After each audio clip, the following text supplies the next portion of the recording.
Kaina sy ny fanatitra Abela. Izy no Adama ary izy kosa no Eva, izay lehilahy sy vehivavy voalohany foronin'Andriamanitra. Nananjanaka roa lahy Adama sy Eva. Kaina no anaran'ny lamatoa ary Abela ny faharoa.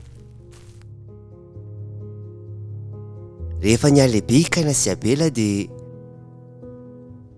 lasa mpiandrondry i Abela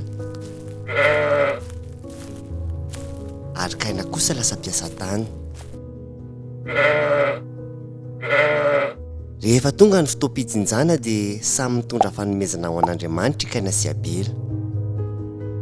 Nanangona voankazo tamin'ny tany Kaina ka nomeny an'Andriamanitra. Tsy afa-po tamin'ny Kaina sy ny fanomezana nomeny aho hoy Andriamanitra. Ka dia nahasosotra ny Kaina izany ary nanjombona ny tarehiny. Nanontany an'i Kaina Andriamanitra hoe: nahoana ny tezitra mafy ianao raha nanao ny tsara?